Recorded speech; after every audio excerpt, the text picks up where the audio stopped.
Tessa Vale was 22 years old when she stood on the steps of the Red Hollow General Store with a price tag attached to her name. Her father was 3 days in the ground. The debt collectors had arrived before the dirt settled, and the man who held the paper on everything her family had ever owned stood at the edge of the crowd with his hands folded behind his back, patient as a man who already knew how the story ended. Nobody spoke up, nobody moved. The town of Red Hollow just watched, and that silence said everything. If this story already has your attention, hit that like button right now. Drop a comment with the city you're watching from. I want to see how far this story travels. And stay with me until the very end, because what happens to Tessa Vale is not what anyone in that town expected. The morning they buried Thomas Vale, the sky over Red Hollow was the color of old pewter, flat, heavy, the kind of sky that didn't promise rain so much as it threatened it. 3 men from the church helped carry the box to the hillside plot at the edge of town. No preacher came. The one they had left 6 months prior, and the replacement hadn't arrived yet, so there was just the wind, the sound of shovels, and Tessa standing at the lip of the grave with her hands folded tight in front of her, watching the pine box disappear under the dirt. She didn't cry. Not because she wasn't grieving, but she was, in the way that grief works when it's too large to come out clean. It sat in her chest like a stone she'd swallowed whole and couldn't dislodge. Her father had been sick 3 weeks. She'd nursed him through it, slept in the chair beside his cot, kept the fire going through 2 back-to-back cold snaps that rattled the cabin windows like they wanted in. She'd done everything right, and he died anyway, quietly, in the hour just before dawn when she'd finally fallen into deep sleep. She was 22. She had no brothers, no uncles, no mother who was still living. She had a 1-room cabin at the edge of her father's modest plot, a milk cow named Agnes who'd stopped producing reliably, $12 in a tin box under the floorboard, and a last name that apparently carried a debt she hadn't known existed. She found out about the debt from Clement Holt's man, a bony, angular fellow named Fitch, who appeared at her door the morning after the burial, before she'd even eaten breakfast. He wore a black coat despite the mild weather, and held his hat in front of him with both hands the way men do when they're trying to look respectful about something they're not sorry for at all. "Miss Vale," Fitch said, "Mr. Holt asked me to call on you regarding the matter of your father's outstanding account." Tessa stood in the doorway. She hadn't slept well. Her eyes felt like they'd been dragged across gravel. "What account?" Fitch produced a folded paper from inside his coat. "A loan, miss. 2 years ago. Your father borrowed against the property to cover operating expenses. The note came due in February. It wasn't paid. With accrued interest?" He glanced at the paper, though Tessa suspected he already knew the number. "The total owed is $460. The number didn't land right away. It took a moment to settle in, and when it did, Tessa felt something cold move through her that had nothing to do with the morning air. $460, she repeated. "Yes, miss. My father never—" She stopped. She thought about it. The rough winter 2 years ago, the way her father had come home one afternoon with his jaw tight and hadn't talked much at supper. The new seed bags in the barn the following spring that she hadn't asked about because she was busy and her father didn't like to worry her. "I didn't know about this." "That's between you and your father's memory, miss. Mr. Holt's concern is the debt." She had $12 in a tin box under the floorboard. Tessa stood very still in the doorway and looked at Fitch with an expression he clearly didn't enjoy. He shifted his weight from one foot to the other. "What does Clement Holt intend to do?" she asked. Fitch cleared his throat. "Mr. Holt has considered several options. The property, of course, could be surrendered. However, given the condition of the land and the, modest nature of the improvements, the property itself does not cover the full value of the debt. It's worth more than $400.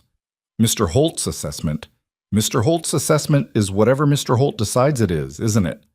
Fitch didn't answer that. He folded the paper back up with neat, practiced movements. "Mr. Holt will be in town Saturday. He would like to discuss resolution of the matter at 10 o'clock at the general store." He put his hat on, turned, and walked away down the path without another word. Tessa stood in the doorway for a long time after he disappeared around the bend, staring at nothing in particular, her mind working through numbers she already knew wouldn't add up. She spent the next 2 days trying to find a way out. She went to see Amos Garrett, the land agent who'd handled her father's affairs. Amos was a small, soft man with kind eyes and the particular helplessness of someone who understood the situation perfectly and could do absolutely nothing about it. He looked at the loan document she'd brought. Fitch had let her copy it down, and pressed his lips together. "The signature's your father's," Amos said. "I recognize it. Is there anything wrong with the terms? Anything he could challenge?" She corrected herself. "That I could challenge." Amos was quiet for a moment. "The interest rate is steep. I wouldn't have advised it, but steep's not illegal, not under what we've got here." He set the paper down on his desk. "Tessa, I'm sorry. I truly am. Clement Holt's been doing this for a long time. He finds men who are struggling, he extends what looks like a lifeline, and he structures the terms so they can't pay. Then he takes the land. And what happens when there's nothing left to take?" Amos looked at his desk. "He finds other ways to recover value." She stared at him. "What does that mean?" He didn't answer her directly. "Go to the meeting Saturday. Go, and be careful. Don't agree to anything that day. Ask for time." Will he give it? The silence that followed was its own kind of answer. She didn't sleep well those 2 nights. She lay in the cabin that smelled of her father's pipe tobacco and old wood and listened to the wind and thought about Agnes the cow and whether $12 was enough to get anywhere worth getting to. The nearest city was 4 days' travel. She didn't know anyone there. She'd never been more than 30 miles from Red Hollow in her life. Running felt like surrender.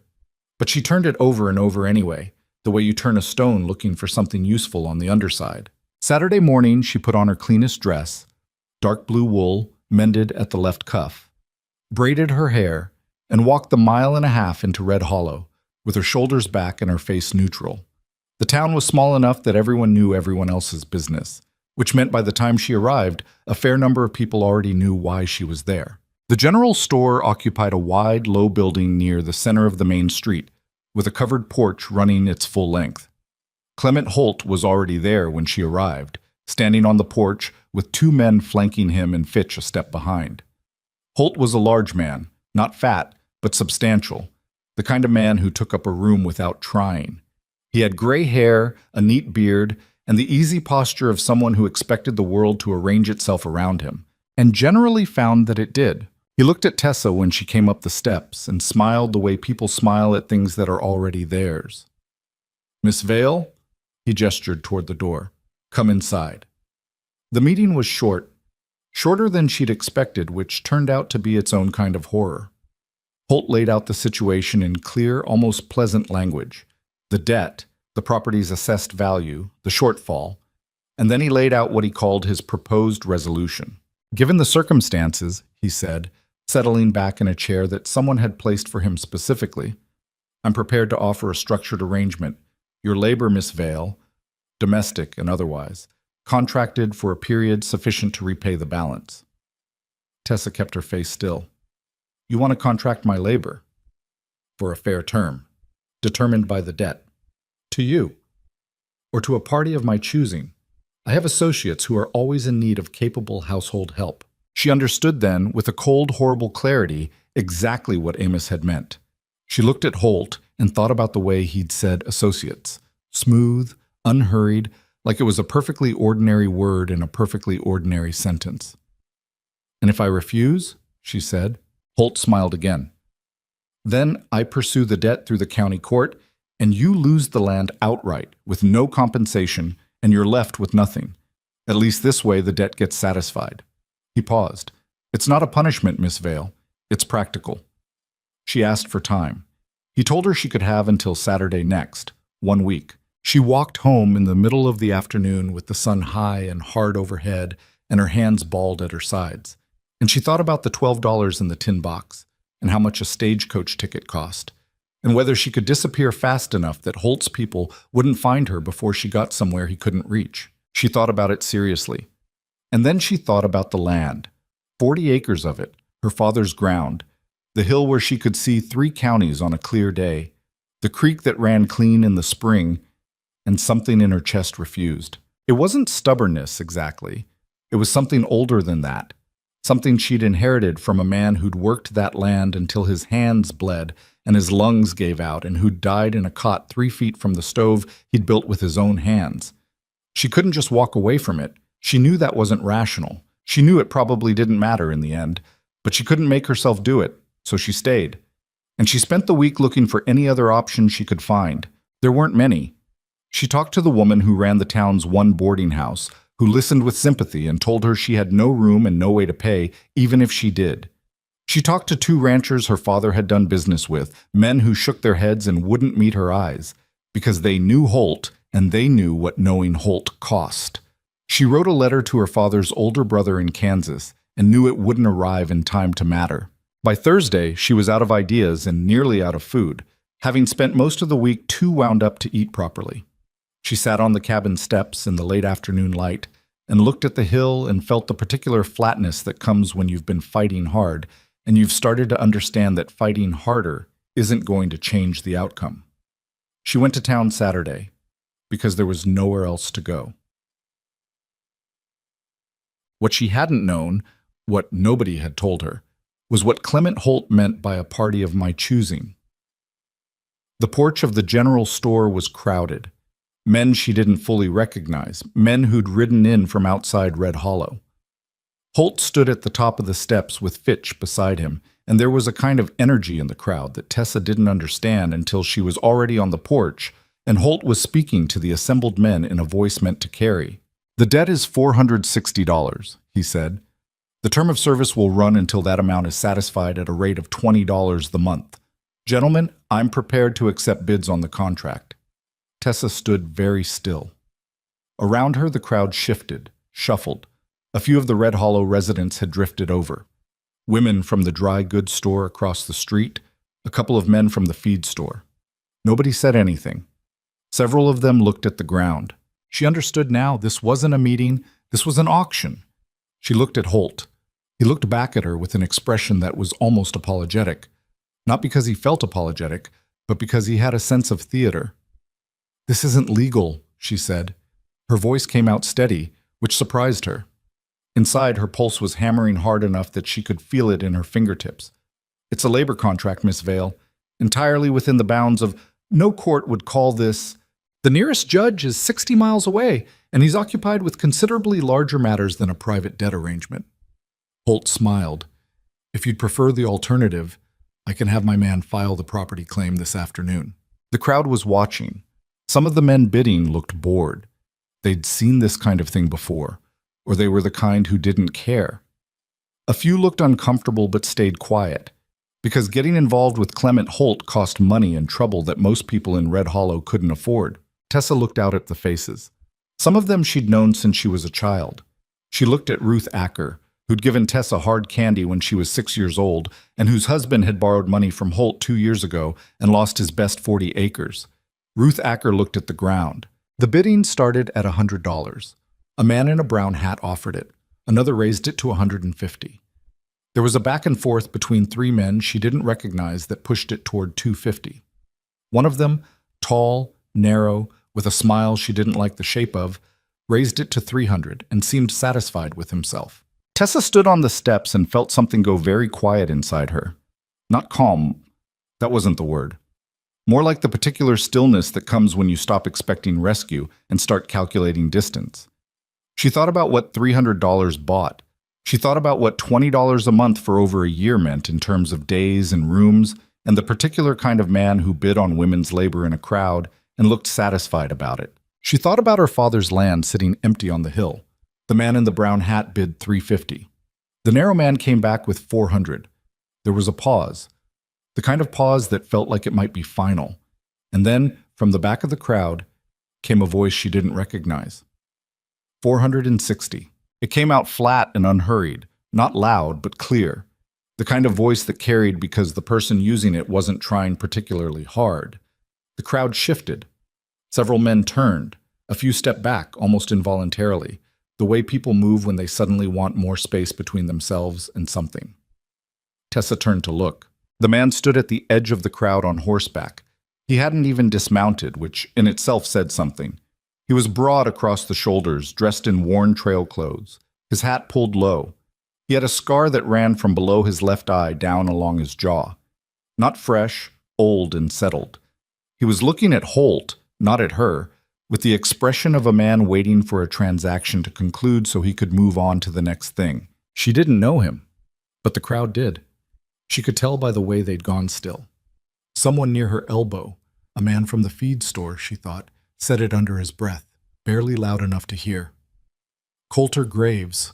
She didn't know the name, but the way the man said it told her everything she needed to know about how this town felt about it.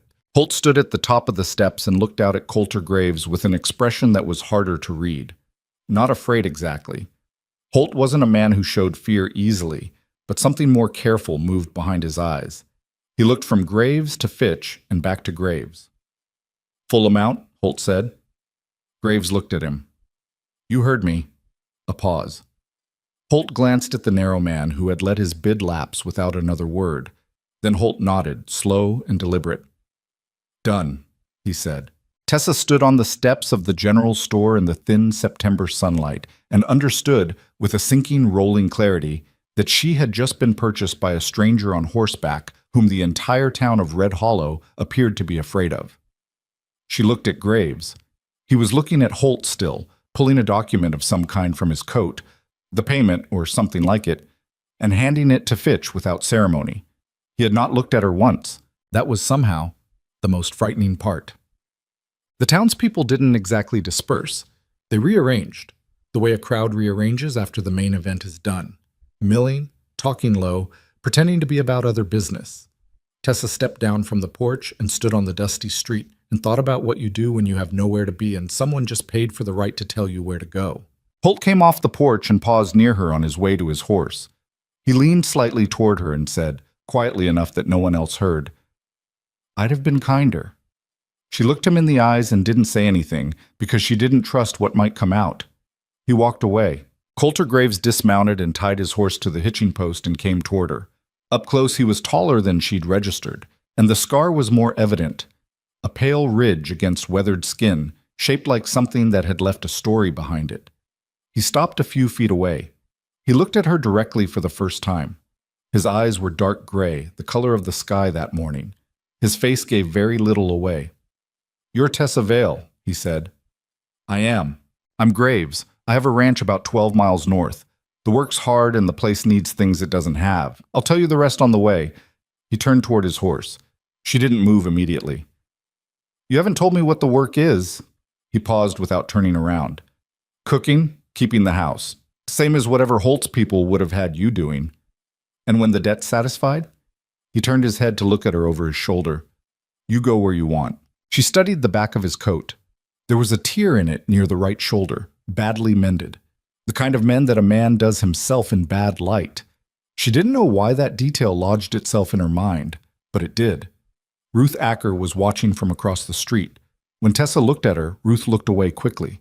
Tessa picked up the small bag she'd left at the base of the porch steps. 2 dresses, her father's good knife, the tin box with $12 that felt increasingly pointless, and walked toward Coulter Graves's horse. "I'll need my own animal if we're riding 12 miles, she said. He considered this for a moment. "There's a livery on the north end. We'll sort something." It wasn't exactly comfort, but it was more practical than she'd expected, and right now practical was something she could work with. They didn't speak much on the ride out of town. The livery man, who clearly knew Graves by sight and was professionally neutral about it, sorted a gray mare that Tessa suspected was older than she was, but moved well enough on the road. She rode alongside Graves on the North Trail as the town of Red Hollow shrank behind them, and the country opened up into the wide, dry grass territory that ran toward the mountains. The land up here was rougher than the flat ground near town. The trail wound through stands of pine and across creek beds that were low this time of year, their stones bleached pale by summer. The sky was still gray but not threatening anymore, just heavy, the way autumn skies got in the afternoons. She was watching the country and thinking about what she'd just done, which was, by any measure, a thing she had very little information about. When Graves spoke, "You want to know who I am?" It wasn't a question, exactly. She glanced over. He was looking at the trail ahead. "I'd say most people in Red Hollow already have opinions on that," she said. Something moved in his jaw. Not quite a smile. "They do." The man from the feed store said your name like it was a thing to be careful of. That's an accurate description of how most people say my name. She waited. He didn't elaborate right away, and she was starting to understand that Coulter Graves wasn't a man who felt the need to fill silence with explanations. They rode another quarter-mile before he spoke again. I had a dispute with a man 3 years ago. It went badly. He didn't survive it. A pause. He started it. There were witnesses who said so. But a man's dead and I'm still here, so people draw their conclusions. Tessa looked at the trail. Was he someone important in Red Hollow? He was someone who'd borrowed money from Clement Holt and couldn't pay it back. Holt sent him to collect on something he was owed from me. The man came with a weapon and intentions to use it. Graves's voice was level, factual, like he was describing something that happened to someone else in another county. I don't tell that story often. Thought you should know it. Why? He glanced over at her briefly. Because you're going to be living on my property, and you deserve to know what you're living with. That was, she thought, more consideration than she'd anticipated from a man who'd bought her labor in a street auction without looking at her. What happened to Holt, she said, if the man worked for him? Holt doesn't dirty his own hands. Never has. He made it known around town that I was dangerous and unreliable and the kind of person decent folks don't associate with. Which suited me fine, mostly. Mostly. Another non-smile. The solitude gets heavy some winters. She thought about that. The gray mare plodded along, steady and unhurried. The mountains ahead were getting closer, or maybe it was just that the trees were thinning enough to see them better. They were dark with timber at the base and bare rock at the peaks, snow on the upper ridges already, even though it was still September. "Why did you bid on me?" she said. The question had been sitting in her chest since the porch. She'd been waiting to see if he'd explain without her asking. He was quiet for a moment, long enough that she thought he might not answer. "I knew your father," he said finally. "Not well. We did business a couple times. I bought seed from him the spring before last. He let me use his pasture for some cattle I was moving north. He was a fair man, quiet, didn't cheat anybody." He paused. "When I heard what Holt was doing with his debt, I didn't like it." Tessa looked at him. His face was in profile, hat shadowing most of his expression. "So you paid $460 because you thought it wasn't right?" "Something like that."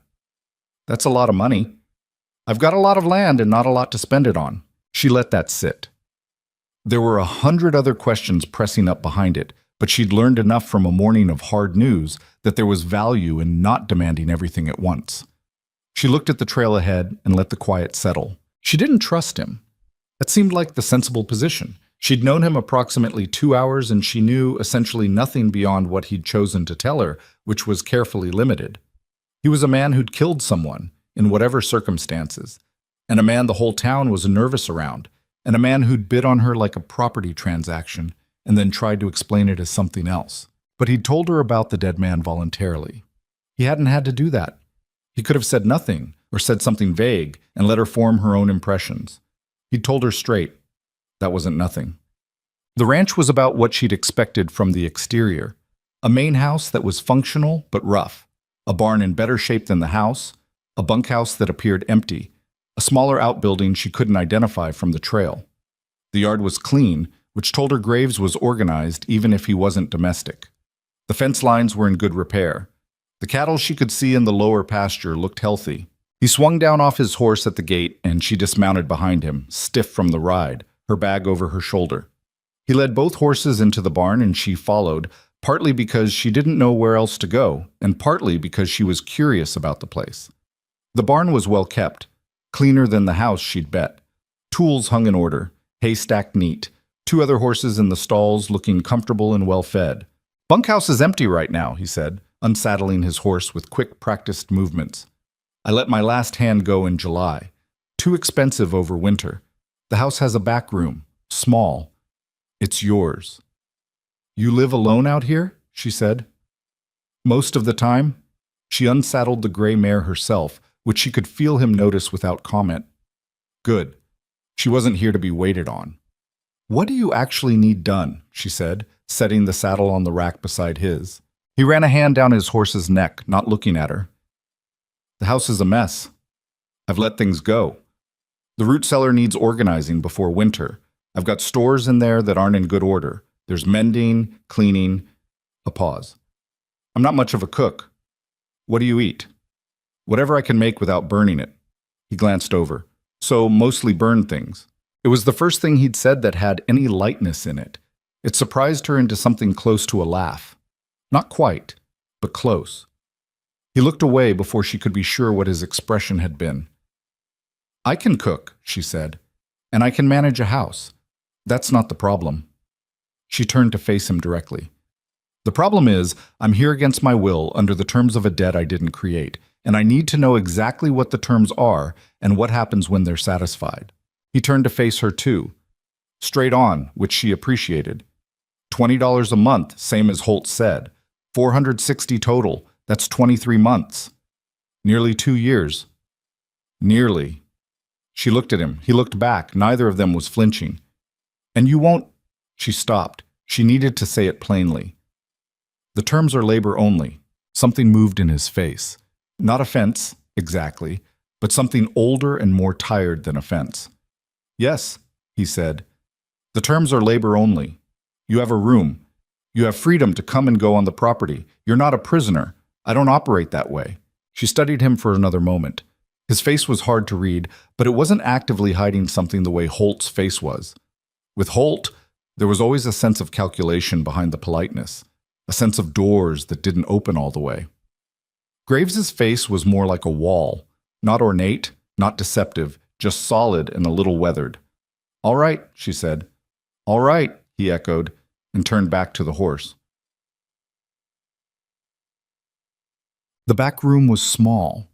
He hadn't been wrong about that. A cot, a chest of drawers, a window that looked out on the north pasture.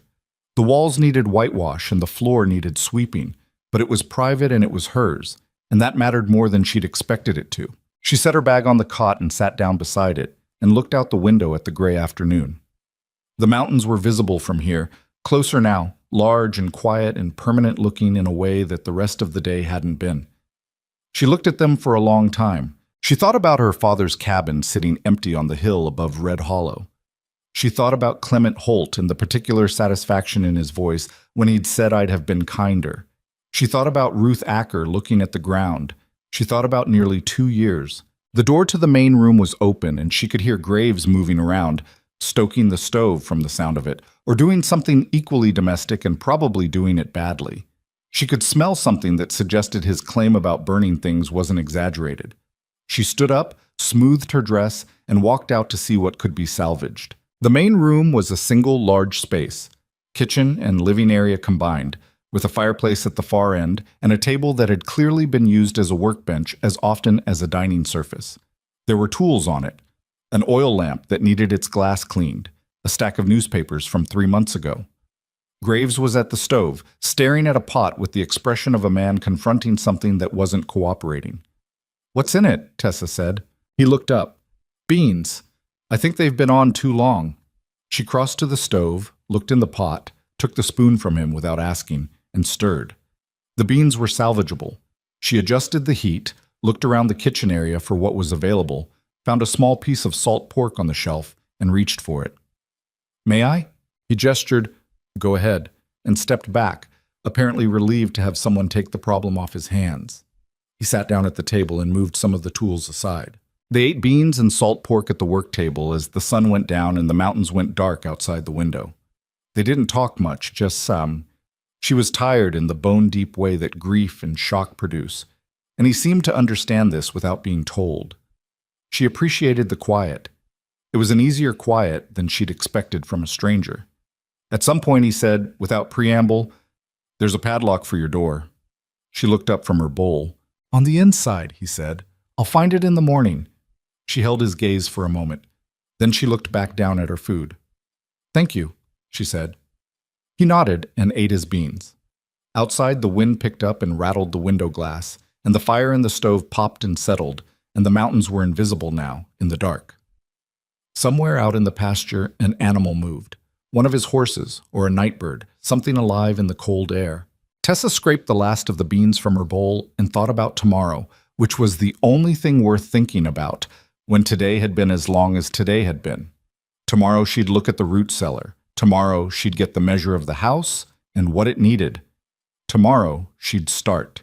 She was still angry at Holt, at the town, at the situation, at her father's ghost for taking out a loan he hadn't told her about. She expected to stay angry for some time, but she was here. She was fed. She had a room with a door that locked from the inside. She was going to need more than that, eventually. She knew that. But for tonight, it was enough to work with. She washed the bowls herself, put them on the shelf, and said goodnight. Graves said goodnight back, already looking at something on the table, not watching her go. She went to her room and pulled the door mostly closed and sat on the cot and listened to the wind and the fire. Then she lay down in her clothes and closed her eyes and let the first real sleep of several days take her under, and she did not dream. Or if she didn't remember it when the cold gray light of morning came through the window and found her still alive in a strange room in a stranger's house, 12 miles north of everything she'd ever known. She was up before Graves the next morning. That surprised her, actually. She'd expected a rancher to be an early riser, but when she came out of the back room in the gray pre-dawn, the main room was empty and the stove was cold. She built the fire herself, found flour and lard and a little cornmeal on the kitchen shelf, and had coffee on and cornbread in the pan by the time she heard Boots on the porch. He came in with the smell of cold air and hay on him, stopped when he registered the fire and the smell, and looked at the stove for a moment before looking at her. "You didn't have to do that," he said. "I was awake." She handed him a cup.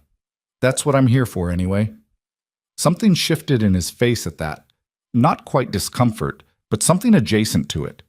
He took the cup and sat down without explaining the expression, and she filed it away without comment. They ate mostly in quiet, which was becoming a pattern she found she didn't mind.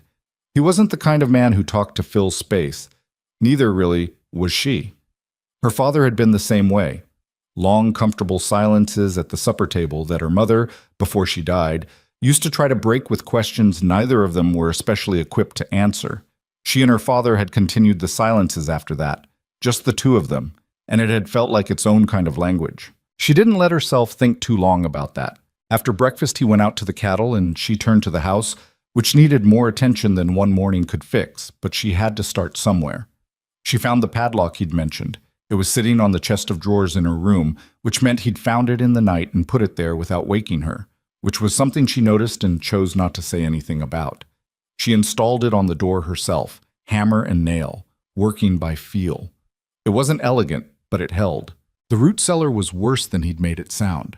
She spent the better part of the morning down there with a lantern, sorting through stores that were in various states of organization and preservation.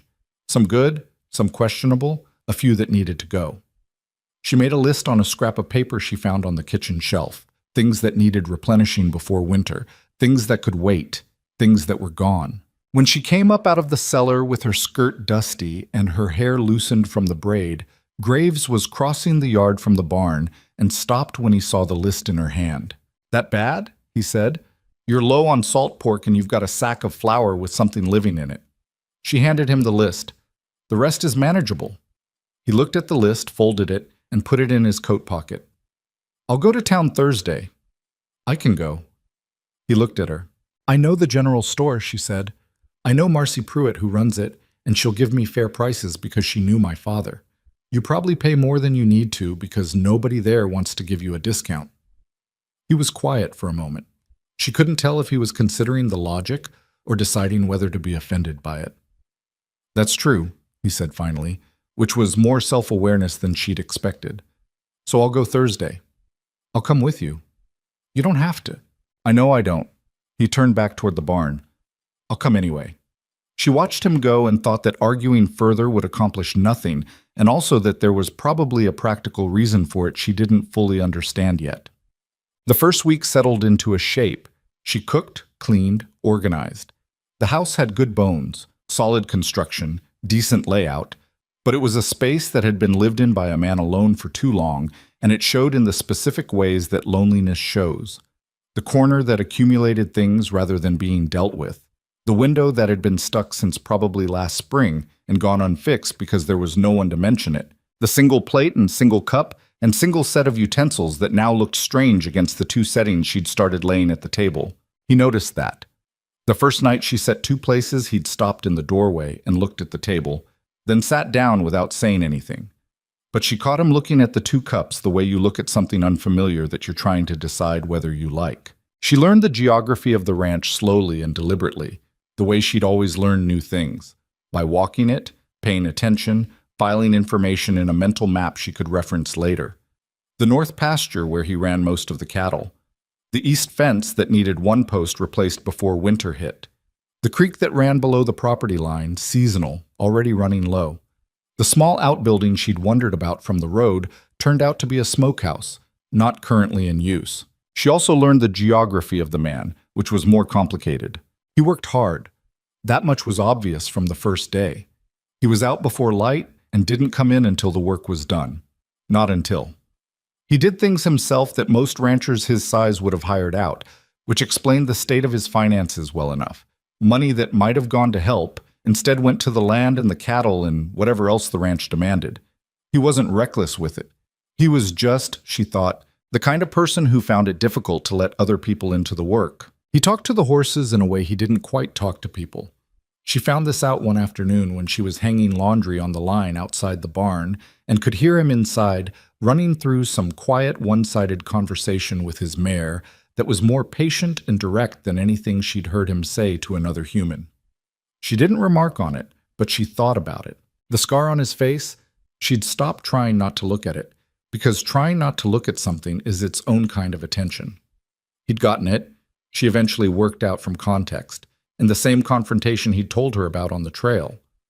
He'd mentioned it obliquely one evening when she asked about the brand on one of his horses, Graves stock, but a different marking than his current cattle, and he'd said it was from a previous operation he'd had to sell off after some trouble, and then he'd stopped, and she'd understood that some trouble was doing a lot of work in that sentence. She didn't push. She had her own things she wasn't ready to talk about, and it seemed fair to extend the same consideration. Thursday, they rode to Red Hollow together. The town looked the same as it always had, which was strange, she thought, given how different everything felt on her end. The same dust on the main street, the same weathered storefronts, the same cluster of horses at the hitching post outside the saloon at 10 in the morning, which said something about the town's relationship with its own daylight hours. People noticed them. She felt it as they came down the main street. The particular quality of attention that happens in a small town when something slightly wrong with the expected order of things presents itself. Tessa Vale, who'd been auctioned on the general store porch a week ago, riding into town beside Coulter Graves, who most of Red Hollow would cross the street to avoid. The combination clearly required processing. Marcy Pruitt at the general store was in her 50s, wide and efficient, with the particular manner of a woman who'd seen enough frontier hardship that she'd stopped being surprised by most things. She looked at Tessa when they came in, looked at Graves, looked back at Tessa with an expression that was measuring without being unkind. "Tessa," she said. "Mrs. Pruitt." Tessa set her list on the counter. "I've got a supply order if you have it." Marcy glanced at the list, then glanced again toward Graves, who'd positioned himself near the door with the air of someone who expected to be waited on to leave and was fine with that. "You settling in all right?" she said, quieter. "I'm managing," Tessa said. "The flour I need is a 20-pound sack if you have it." Marcy understood when a subject was being closed. She pulled the list toward her and started moving. The transaction took 20 minutes and came in nearly 15% cheaper than what Graves said he usually paid, which she told him when they were loading the supplies into his wagon outside, and he gave her a look that was somewhere between impressed and annoyed. The particular combination she was beginning to understand that constituted his version of a compliment. "You could just say thank you," she told him. "Thank you," he said immediately, which surprised her into a real laugh, short and a little rough, but real. He looked at her sideways like he hadn't expected that sound and wasn't sure what to do with it. She was still smiling when she heard her name said from across the street. She turned to find one of the men from the auction, not the narrow man, but the one in the brown hat, standing in front of the saloon, looking at her with an expression she didn't like. "Miss Vale," he said, "you look well." She kept her face even. "Mr. Doyle." He came across the street, unhurried. He was a heavy-set man, pleasant-faced in an unreliable way. "I was sorry to lose the bid last week. Had plans for you." "I'm sure you did," she said. He stopped a few feet away and tilted his head with a smile that wasn't actually a smile. Must be strange working for a man like Graves. He said the name the way people say things they want to seem casual about. Dangerous company for a young woman alone. I'm not alone, she said. No, but Mr. Doyle. Graves had come around the back of the wagon. He was looking at Doyle with a complete absence of expression that was, Tessa was learning, more alarming than an actual expression would have been. Something you needed? Doyle's pleasant face shifted. Something tightened behind the eyes. Just making conversation. She doesn't want your conversation. Graves said it without heat, without emphasis. Just a fact. A moment stretched between the two men. Tessa watched it. Doyle had the look of someone calculating whether the scene was worth making and concluding, with visible reluctance, that it wasn't. He put 2 fingers to his hat brim, looked at Tessa once more with something she filed away as a threat she should remember, and walked back toward the saloon. Graves waited until he was through the door. Then he turned back to the wagon and picked up a sack of salt pork and loaded it in without any comment. Who is he? Tessa said. Doyle works for Holt. Graves settled the sack. Runs errands, the kind of errands that don't get written down.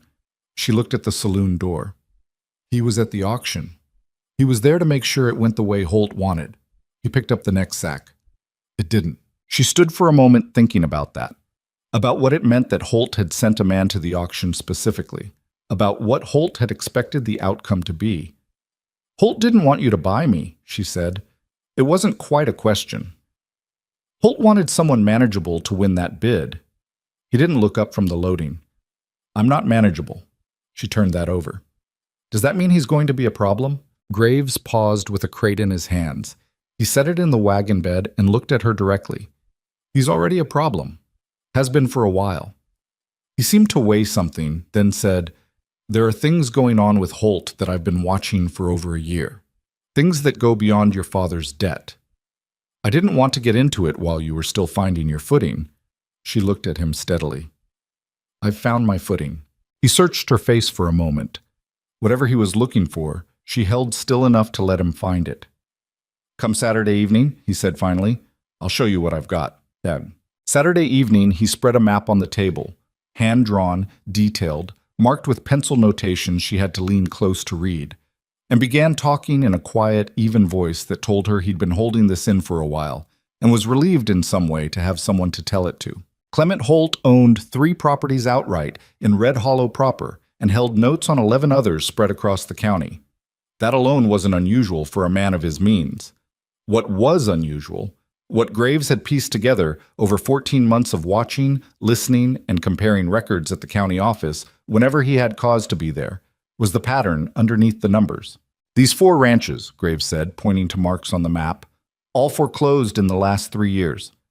All of them had working water rights, creeks, springs, or established irrigation. All of them bordered each other. He traced a line on the map. If you put them together, they form a corridor straight through the best grazing land in the lower territory. Tessa leaned over the map.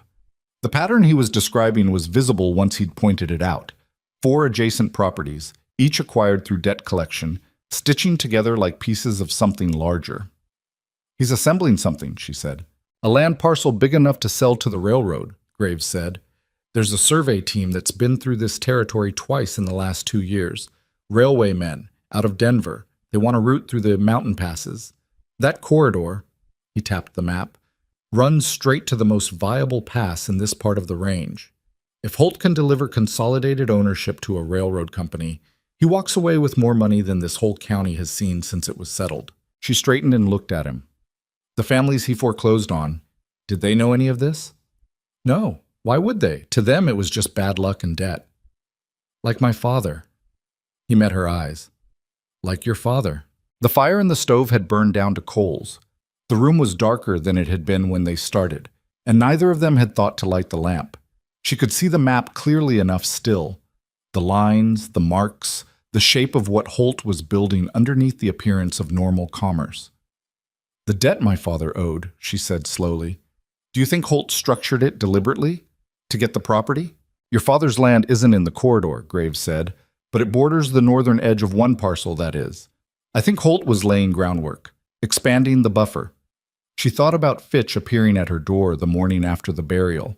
She thought about the terms of the auction, a party of my choosing. She thought about the way Holt had looked at her on the porch with that almost apologetic smile. He wasn't going to let the land go to just anyone, she said. He needed me compliant. Somewhere he could keep an eye on me while he worked through the title transfer. Graves nodded. But then you showed up. But then I showed up, he said. He said it flatly, without drama, but she could hear something underneath it, something he wasn't quite putting into words. She didn't push. She was getting a sense of where his edges were. She looked at the map again. 14 months of watching, he'd said. A year and more of collecting this alone in a ranch 12 miles from town where nobody came, and nobody was particularly glad to see him when they did. She thought about the stack of newspapers 3 months old. She thought about him talking to the horses. Why haven't you taken this to anyone? She said. The county recorder, the territory marshal? The county recorder is Holt's brother-in-law, Graves said, and the nearest territorial marshal is 80 miles east and has shown no particular interest in this corner of the territory. He picked up one of the papers from the stack and set it in front of her. I have evidence of irregular transactions. 3 properties where the loan terms don't match the recorded contracts. But irregular isn't enough. I need the original documents, not the registered copies. Holt keeps the originals somewhere. If those originals show what I think they show, it's fraud. Tim. She looked at the paper in front of her. Numbers, dates, a comparison laid out in Graves's close, precise handwriting. He was methodical. She hadn't expected that either. Where does he keep them? She said. His office in Red Hollow. Above the land agency, he runs out of the Crawford building. She straightened up from the table. Outside, the wind had come up, pushing against the window with a low, steady pressure. She could hear one of the horses in the barn, shifting in its stall. You've been trying to figure out how to get into that office, she said. He looked at her. I have. Without anyone noticing. That's the part I haven't solved. She looked at the map for a long moment. At the corridor, at the adjacent properties, at the northern edge where her father's land sat marked in pencil. At all of it. She thought about Ruth Acker looking at the ground. She thought about Fitch, with his hat in both hands, delivering news of a debt she'd never borrowed. She thought about standing on the porch of the general store while men bid numbers and her future shrank down to whoever held the highest amount. She thought about the fact that she'd spent 23 months' worth of debt buying into a fight she hadn't known she was buying into, alongside a man she still barely knew, 12 miles from town in a house with a padlock on the inside of her door. And she thought that, of everything in her current situation, this, the map, the evidence, the corridor, the fraud, was the first thing that felt like it had a shape she could actually work with. She pulled the map toward her. Tell me everything you know about that building, she said. Graves looked at her for a moment. Then he sat down across from her, reached for the stack of papers, and started talking. The plan they built over the next week was not elegant. Tessa had read enough about how things went wrong to know that elegant plans were usually the ones that fell apart first. Too many moving parts, too much faith in everything behaving the way it was supposed to. What she and Graves put together was simpler than elegant. It was built around what they actually had, which was limited, and what they could reasonably expect, which was less. The Crawford building sat on the east side of Red Hollow's Main Street, 2 stories, the lower floor occupied by a dry goods operation that had changed hands twice in recent years and currently sold hardware and rope and leather goods. Holt's land office was upstairs, a private staircase on the exterior, north side of the building, with a lock on the door at the top that Graves had observed twice from the street without getting close enough to examine properly. Tessa had a reason to be in town that Graves didn't. She could move through Red Hollow without drawing the particular quality of attention that followed Coulter Graves everywhere he went. She could stop and talk to Marcy Pruitt, or buy thread at the dry goods downstairs, or stand in the street looking at nothing in particular, and it would register to observers as a young woman doing ordinary things, not as a threat. I can get close enough to look at that lock, she told him on the 3rd evening of planning, with the map between them and the lamp turned up high. If I know what we're dealing with, we can figure out the rest. He looked uncomfortable with this in the specific way he'd been looking uncomfortable every time the plan required her to be the one taking the risk. She'd noticed this. She'd decided not to make it into a conversation unless it became an obstacle. There's another problem, he said, which was his way of accepting the point and moving forward. Even if we get the documents, we need someone with standing to receive them. Someone who can actually do something. The territorial marshal. Who has shown no interest. Who has shown no interest because nobody's brought him something worth being interested in. She smoothed the edge of the map with her thumb. If we can get the originals, the actual contracts showing the altered terms, that's not a complaint from a struggling rancher. That's documentary evidence of fraud across multiple properties. That's a case. Graves was quiet for a moment. There's a man named Aldous Webb, lawyer, out of Bitterroot. He represented one of the ranchers Holt foreclosed, the Carver family, 3 years ago. He thought something was wrong with the terms, but couldn't prove it without the originals. He's the kind of man who'd know what to do with what we find. You know him? I know of him. He came through Red Hollow once. I listened to him talk. She looked at him. You listened to him talk? In the saloon. I wasn't participating in the conversation. He said it without apology. He's sharp. He cares about getting it right, not just getting paid. She filed this away. A lawyer in Bitterroot who already suspected Holt and had been waiting for proof.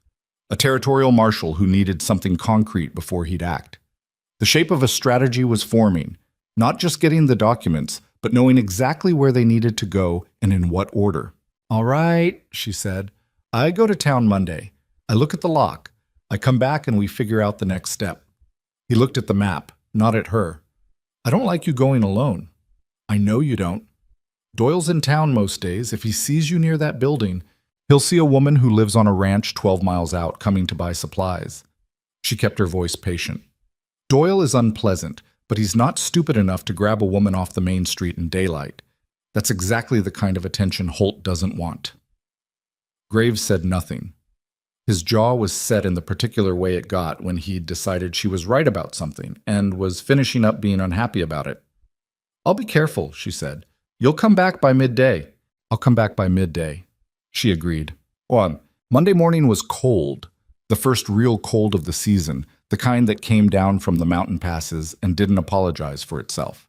Tessa wore her heavy coat and took the gray mare, and she rode the 12 miles to Red Hollow, with her breath making small clouds and the country around her stripped and still, the color gone out of everything except the dark green of the pines. She did the ordinary things first. Stopped at Marcy Pruitt's, bought the few items she'd noted from the root cellar inventory, talked about the weather, talked about nothing. Marcy looked at her with the measuring expression she'd been carrying since the auction and said carefully, You doing all right out there, Tessa? Truly? Truly, Tessa said. It's a good ranch. The work is straightforward. Marcy nodded slowly, the way people nod when they believe you but aren't entirely sure they should. You know you can come to me if you need anything. Whatever Clement Holt says about debts and arrangements, you're still a person. I know that, Mrs. Pruitt. She meant it. Thank you. She came out of the general store with her small parcel under her arm and walked north on the main street, easy and unhurried, the way a person walks when they have nowhere pressing to be. The Crawford building was 3 lots down on the east side. She crossed the street at an angle that let her approach from the south, which put her in a position to walk past the north face of the building without it looking like a destination. The exterior staircase was visible from the street, wooden stairs, painted at some point but the paint worn off in the middle of each tread where boots had gone up and down. The door at the top was heavy, darker wood than the stairs, with iron fittings. She kept her pace easy and turned her head as she passed, as if she was looking at something across the street, and got a clear enough look at the lock to make a useful assessment. It was a padlock, not a built-in mechanism. Heavy, newer than the door. The hasp was mounted solid, which meant forcing it would be loud and obvious. But a padlock meant a key, and a key meant a limited number of people who had it. Holt certainly. Fitch possibly. Anyone else would have to be deliberate about it. She was 20 feet past the building when she heard footsteps behind her that were too purposeful to be coincidence. Miss Vale. She turned. Doyle was coming down the boardwalk from the direction of the saloon, hands in his coat pockets, that unreliable, pleasant face doing the thing where it smiled without warmth. She stopped and waited, because running would be stupid and she'd known the risk of this. Shopping day? He said. Supply run. She kept her voice neutral. He stopped a couple feet away and looked at her with a kind of leisurely assessment that was designed to make her uncomfortable. She didn't give him the satisfaction of showing it. Mr. Holt asked me to check in on you, he said. Make sure the arrangement's going well. The arrangement is satisfactory. Good. Good. He rocked on his heels slightly. Mr. Holt's a reasonable man. He wants to make sure you understand that. Whatever the circumstances of how things were settled, he has no ill will toward you. That's kind of him, she said, in a tone that didn't mean that at all. Doyle's eyes shifted. Something moved behind them that was harder than the pleasant face suggested. He also wants you to understand that the arrangement has terms. You work for Graves. That's the contract. You're not here to involve yourself in other people's business. She looked at him. Whose business would that be? Anyone's but yours, he said. Still pleasant, still smiling. Red Hollow's a small town. People notice things. Mr. Holt notices things. He paused. Just a friendly word. Appreciated, she said, and turned and walked away before he could extend the conversation. She felt his eyes on her back the whole length of the block. She told Graves about it that evening, giving it to him straight without softening the edges. He listened without interrupting, which she'd come to understand as his default.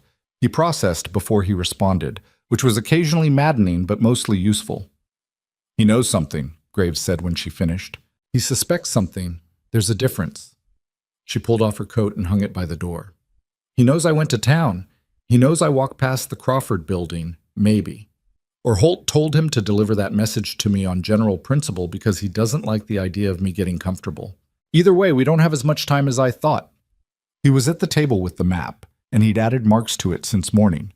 She could see fresh pencil lines she hadn't seen before. I was thinking 2 more weeks to plan this out. I think we're looking at this weekend. She came to the table and looked at the new marks. He'd sketched in the layout of the Crawford building's upper floor as best he could infer it from the exterior. 2 windows on the south face, 1 on the north. A single room, or possibly partitioned. Saturday night, she said. When is Holt usually in the saloon? Most Saturday evenings after 8. And Fitch? Fitch goes home to his wife at 7. He lives on the south end of town. Graves tapped the map. The building has a night watchman, but he's been getting paid by the hardware tenant downstairs, not Holt, and he's old, and I don't think he takes the stairs. She studied the sketch. The padlock can be cut if you have the right tool. I have the right tool. She looked up. He was watching her with that gray-eyed directness, the scar on his jaw catching the lamplight on the upper edge. You've been thinking about this longer than 2 weeks, she said. I've been thinking about it for months, he said. I just didn't have a way in that made sense. She understood then what she was to him in this plan. Not just company, not just labor. She was the reason Holt's attention had been pulled sideways. She was the reason Graves had a presence in town that registered as something other than threat. She was, in a way she wasn't sure she liked but couldn't argue with, cover. I want to be clear, she said. I'm not doing this because of the debt. He held her gaze. I know that. If we're walking into something that could get us both killed, I need to know we're doing it because it's right, not because of some arrangement Holt put together. We're doing it because he's stolen land from 11 families, Graves said, and he's going to keep doing it until someone stops him. That's why I've been sitting on this information for 14 months instead of using it. He paused. I didn't have anyone I trusted to use it with. The room was quiet. The fire popped. Outside the wind was low tonight, barely moving. She hadn't expected that. She'd been braced for something practical, a logical reason, a strategic argument. Not that. He'd said it plainly, without decoration, the way he said most things, which made it land harder than it would have with any kind of embellishment. You barely know me, she said. I know enough. He looked back at the map. You didn't run when you had reason to. You went into town today knowing Doyle might be there. You came back and told me what happened without leaving anything out. He was quiet for a moment. That's enough. She sat down across from him. She looked at the map, the corridor, the marked properties, the sketch of the Crawford building. All of it assembled by a man working alone for over a year with no expectation that anyone was coming to help. All right, she said. Saturday.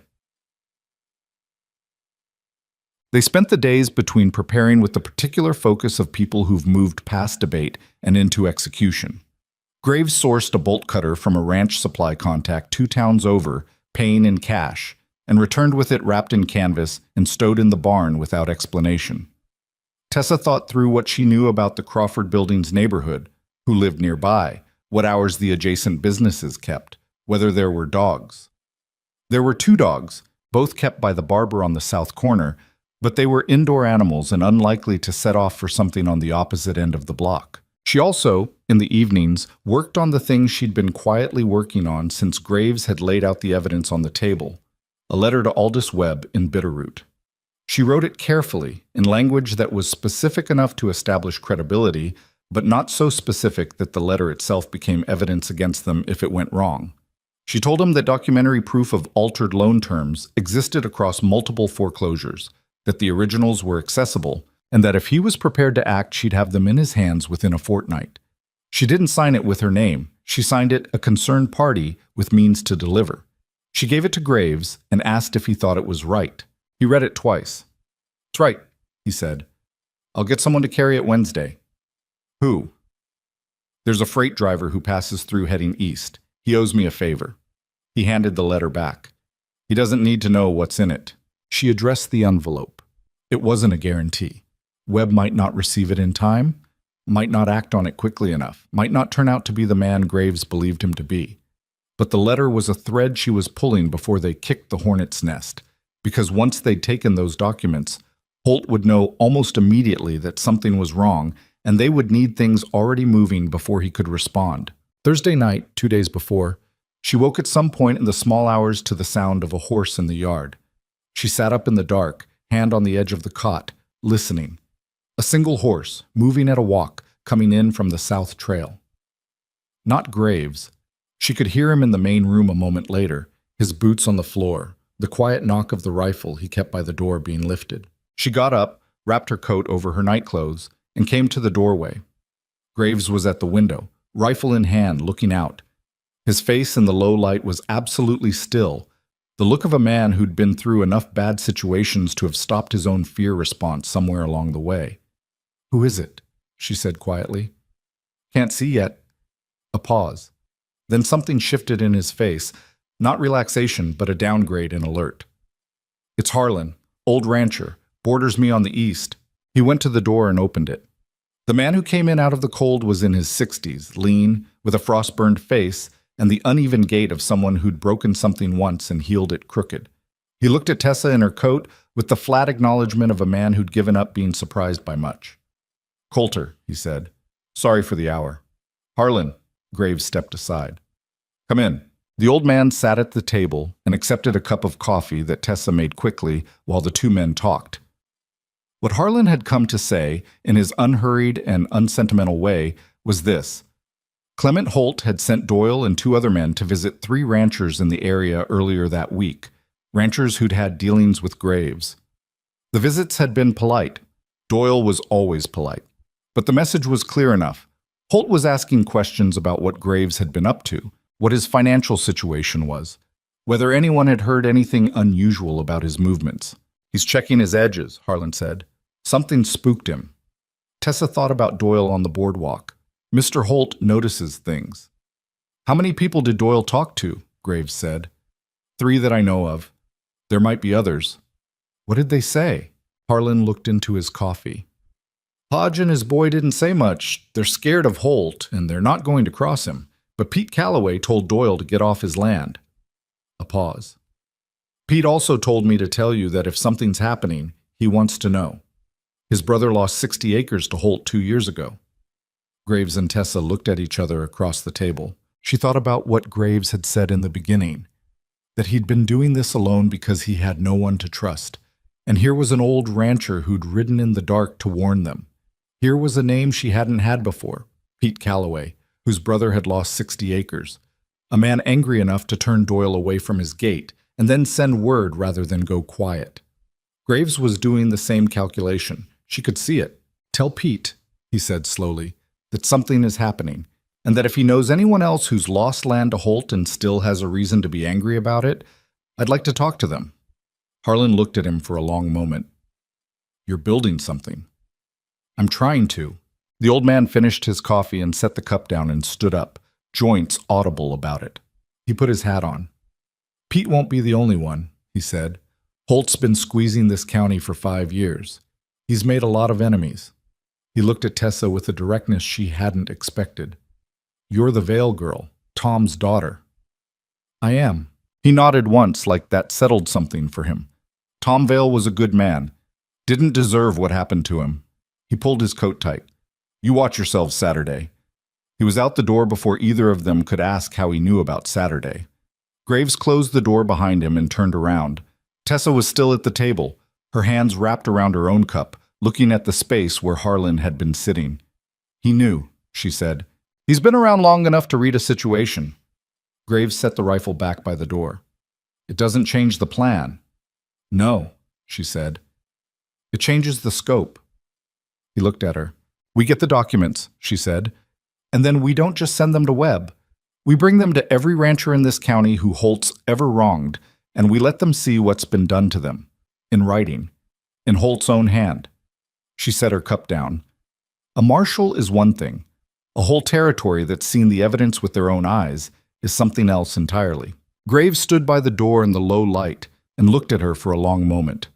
She couldn't fully read his expression. She'd gotten better at it over the weeks, but there were still registers of it she couldn't access. That's more dangerous, he said. More people means more chances for it to get back to Holt before we're ready. I know. It means trusting people we don't fully know. I know that too. Another long pause. Harlan, he said finally, and Pete Calloway. Those two I'd trust. Start there, she said. Saturday first, then the rest. He sat back down at the table. The lamp was burning low, and she reached over and adjusted it without thinking, and for a moment the light was between them, steadier than before. He looked at the map. She looked at the map. They sat like that for a while. Two people in a cold house at the edge of the mountains, building something that could go very wrong, and neither one of them willing to say so out loud, because saying it out loud wouldn't change anything. And there was still too much to plan before dawn. Saturday came in cold and clear, the kind of night where the stars were hard and bright, and the ground underfoot was already stiffening toward frost. They rode into Red Hollow separately, Graves first, coming in from the north and tying his horse behind the livery where it wouldn't be visible from the main street, and Tessa 20 minutes later, coming in on the south road the way she always did on supply runs, the gray mare calm and unhurried beneath her. The plan was simple, because it had to be. Graves would go up the exterior stairs of the Crawford building and cut the lock while Tessa kept watch from the street. If anyone came, Doyle, a night watchman, anyone with a reason to be looking, she'd signal with a lantern she was carrying under the pretext of walking to Marcy Pruitt's back door, which Marcy had agreed to leave unlatched. 2 short flashes of the shutter. That was all. Graves would hear it and stop. She'd ask Marcy on Thursday, vague about the reasons, specific about the need. Marcy had looked at her for a long moment across the counter and said, "Whatever Holt's done, I hope you've got enough rope." And she'd agreed to the unlocked door without another word. Red Hollow on a Saturday night was alive in its limited way. The saloon lit up and audible from 2 blocks. A few horses on the street. A couple of men on the boardwalk outside the barber's talking with the particular unhurried energy of people with nowhere they had to be. Tessa came down the main street at a walk, lantern in hand, moving with the casual purpose of a woman on an errand. She didn't look toward the Crawford building until she was across the street from it, and then only for a moment, long enough to see that the exterior stairs were empty and that the window on the second floor was dark. She found a position near the alley mouth between the hardware and the saddlery, where she could see both the staircase and the main street without being particularly visible herself. She stood and waited, the lantern shutter closed, and thought about the freight driver carrying her letter east toward Bitterroot and whether Aldous Webb had received it yet, and whether any of this was going to work the way she'd mapped it out in her head. The trouble with plans was that you built them in stillness and then deployed them into a world that was moving in ways you couldn't anticipate. She knew this. She'd known it going in, but knowing it didn't make the waiting easier. She saw Graves come around the north corner of the building, shadow moving against shadow, nothing about it careless or rushed. He went up the stairs without a sound she could hear from across the street.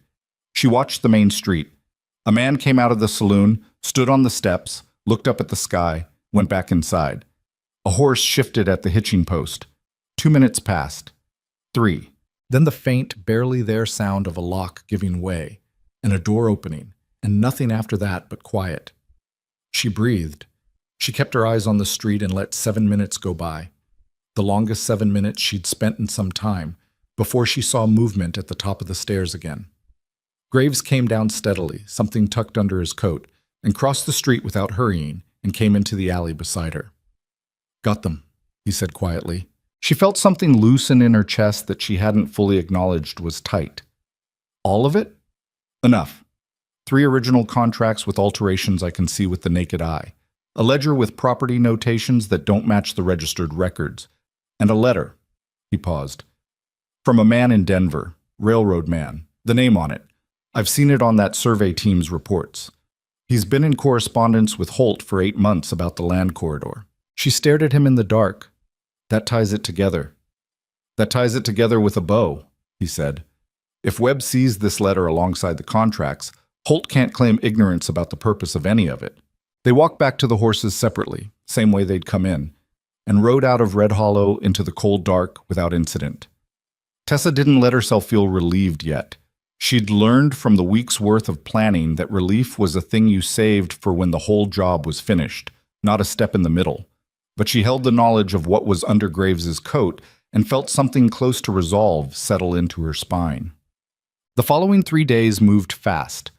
Graves rode out Sunday morning to find Harlan and came back in the afternoon with confirmation that Pete Calloway was in, and that Calloway had 2 other names: men who'd lost land to Holt and still carried it like a wound, men who hadn't made noise about it because making noise alone gets you nowhere, but who were ready to be part of something larger. By Sunday night, there were 5 people who knew what they had. By Monday night, there were 8. Tessa organized the documents on the table the way she'd organized the root cellar, methodically, by what they showed and what they proved and what order someone unfamiliar with the situation would need to see them in to understand. She made 2 copies by hand of the most critical passages, working in the evenings by lamplight, her handwriting cramped and careful because she was tired and couldn't afford mistakes. The originals stayed in a locked box that Graves kept in the barn, buried under tack, because the house was the obvious place to look, and Holt's men would go to the obvious place first. She sent a second letter to Webb on Monday, shorter, more direct, telling him that the documents existed and were in hand, and that he should come prepared to act. Tuesday evening, Harlan arrived again, and this time he brought Pete Calloway with him. Calloway was a compact, weathered man in his 40s, with a face that looked like it had been argued with many times and hadn't lost often. He sat at the table and looked at the copies Tessa had made and didn't say anything for a long while. "The interest rate on the Carver loan," he said finally. "This shows it at 8%. "The registered contract shows 4%, Tessa said. Calloway looked up at her. "My brother's loan showed 6%. He thought that was just the rate." "What does the registered contract say?" He was quiet for a moment.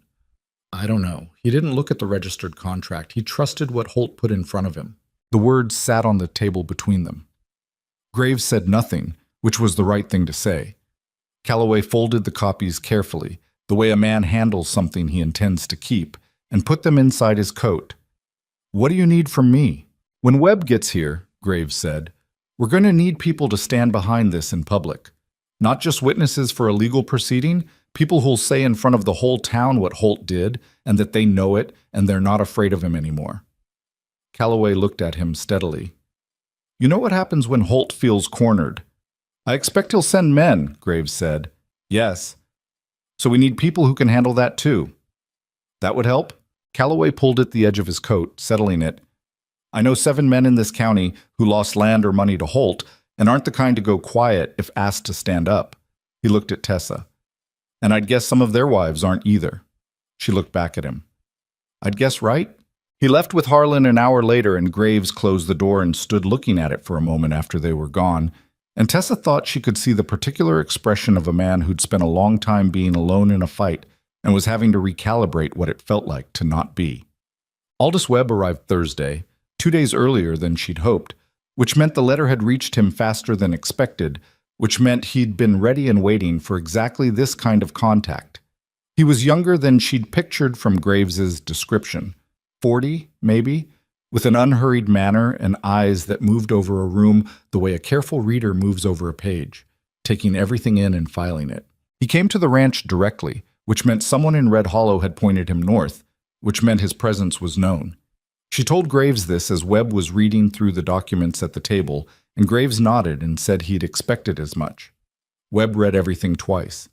He didn't speak while he read, and when he finished, he set the papers down and looked at the Denver letter for a long moment before he looked up. "This is enough," he said. "Not for a comfortable case, for an airtight one." He tapped the railroad correspondence. "This establishes intent and premeditation across the whole scheme. The altered contracts are fraud. The consolidated land play is conspiracy." He looked at Graves. "How many people know you have these?" "Enough," Graves said. "The right people." "You're expecting retaliation before we can get a marshal here." "I'm not expecting it.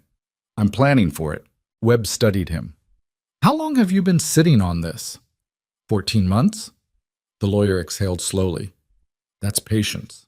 "It's necessity," Graves said. "I didn't have what I needed before." Webb looked at Tessa, then back at the papers. He seemed to be weighing timelines in his head. "I can have a letter to the territorial marshal's office by Friday. With what's here, they'll have to send someone. They can't ignore documentation at this level. But a marshal from the main office could be 10 days out. 2 weeks. "We don't have 2 weeks, Tessa said. Webb looked at her. "Holt's already watching us," she said. "He had Doyle canvassing the county the week before we moved. He knows something's shifted. When his office gets broken into, and he'll know by now, or soon, he's not going to wait." Webb pressed his fingers together on the table. "What are you proposing?" "We don't wait for the marshal to come to us," she said. "We send him what he needs, and we set a public accounting in Red Hollow at the same time. A community gathering, something Holt can't stop without showing exactly what he is. We put the evidence in front of everyone who's been affected, and we let them see it, together. So that even if Holt tries to suppress it afterward, 30 people have already read it with their own eyes." Webb looked at Graves. Graves said nothing, which she'd come to understand was his way of indicating that he thought she was right and was letting her carry it. "That's legally irregular," Webb said. "Holt's been legally irregular for 5 years," she said. "We need something that moves faster than his lawyers." Webb was quiet for a moment. Something shifted in his expression. Not disapproval, but recalculation. He looked at the documents again.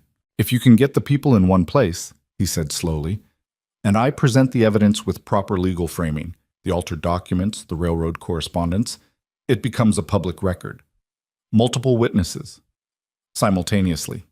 He pulled the Denver letter toward him. "It's not a courtroom, but it's not nothing. It creates a situation where Holt acting to suppress it does more damage to him than letting it stand." "Saturday," Tessa said, "town meeting. There are enough ranchers and settlers who have reason to come if Calloway and Harlan put the word out." "Saturday is 2 days, Webb said. "I know." He looked at the documents. He looked at her. He was weighing something she couldn't fully see. Probably the risk, probably his own professional exposure. Probably whether the woman who'd been auctioned off on the general store steps 6 weeks ago and was now sitting across from him proposing to detonate a land baron's empire in 2 days was someone he could trust his career to. She held his gaze and let him look. "All right," he said. "Saturday. Chat." The message from Doyle came Friday morning, before light. It was delivered not by Doyle himself but by a boy, 15 at most, one of the town kids who ran errands for anyone who'd pay, who knocked on the door with the particular reluctance of someone who'd been paid to deliver bad news, and was hoping to do it fast and leave. The message was written on a folded paper in a neat clerk's hand, and it said, "Mr. Holt is aware of the unauthorized entry and the removal of certain business documents. He requests their return by sundown Friday. He is prepared to discuss terms. Failure to comply will require him to take steps to protect his interests." Tessa read it twice and handed it to Graves. He read it and set it on the table. "He's not going to wait for Sunday," she said. "No." Graves was looking at the door, not the letter. "He wants to know if we'll blink." "What do we do?" He looked at the letter. His face had the flat, settled quality it took on when he'd moved past deliberation and into decision. "We don't respond. That tells him what we're going to do as clearly as any words would." She thought about this. Not responding was true. Committed them, and denied Holt any negotiating position. It also told him he had nothing left to lose by sending men tonight rather than Sunday. "We need to move the documents," she said. If he comes here, I already thought about it. He pushed back from the table. There's a place on Harlan's property, a dry storage building his son built for tools before the son moved east. Nobody knows about it but Harlan. Can you get them there today? This morning. Then go. She started pulling on her coat. I'll ride to Calloway and tell him it needs to be tonight. Not Saturday, tonight. Webb will have to make do with less time. Graves stopped moving and looked at her across the room. The lamp was burning low between them, and the morning dark was heavy at the windows, and she could see in his face something complicated happening. The expression of a man who had something to say and was trying to work out whether to say it. Tessa. She looked at him. If this goes badly tonight, he stopped, started again. If something happens and you need to leave, you leave. Don't, she said. He stopped. Don't do that, she said. Don't tell me to run. You're not going to run. His jaw tightened. It's different. It's not different. She pulled her coat straight. It's my father's land that started this. It's my name that was on that auction porch. Don't tell me it's different. He looked at her for a moment longer. Then he picked up his coat and the canvas-wrapped box and headed for the barn. She followed him out into the cold morning, and they saddled up in near dark, and she rode south toward Calloway's property while he rode east toward Harlan's, and the frost-hardened ground rang under the horses' feet as the sky began very slowly to go from black to dark gray to the thin, tentative color of early light. By midday they had a gathering. Not the organized town meeting she'd imagined for Saturday, but something rawer and more honest than that. Calloway's barn. Because it was large enough and set back far enough from the road that you could have 20 people in it without being visible from the main trail. 15 showed up. Some Tessa knew, some she'd never met. Men with weathered coats and hard faces, 2 women who came without their husbands, which told their own stories. A family, the Carsons, 3 of them, who'd lost their north pasture to Holt 18 months ago and had been sharecropping someone else's land since. Webb stood at the front of the barn in his lawyer's coat, looking simultaneously out of place and exactly right, and laid out what the document showed with the clear, unhurried delivery of a man who'd done this before in more official settings, and knew that what mattered was not how it sounded, but whether people understood it. They understood it. She watched their faces as Webb explained the altered interest rates, the fraudulent recorded contracts, the railroad correspondence that laid out exactly what Holt had been building and why. She watched the faces go through recognition, then anger, then something harder and quieter than anger. The particular feeling of learning that something you'd thought was bad luck was actually deliberate, that someone had looked at your life and your land and your family and made a choice to take it. The Carsons' youngest, a man in his late 20s, the one who'd had to watch his parents lose their property, stood up in the middle of Webb's presentation and said, "Where is Holt right now?" Webb paused. Tessa answered, "In town. He doesn't know about this meeting. He'll know by dark." "Yes," she said, "he will. Which is why we need to decide right now what happens next." The barn was quiet in the way barns are when they're full of people who've stopped breathing normally. 15 people looking at her, not at Graves, not at Webb, and she felt the weight of that and didn't look away from it. "We take this to the main street of Red Hollow," she said. "Tonight, with Webb and with every person here. We put these documents where everyone in town can see them, and we stand in front of them and we say what they show." She paused. "Holt can send Doyle. He can send however many men he has, but he can't make this unseen by 30 people standing in the open." Someone near the back said, "He'll retaliate." "He's already retaliating," Graves said, from where he stood near the barn door. "The question is whether we're standing when he does." Another silence.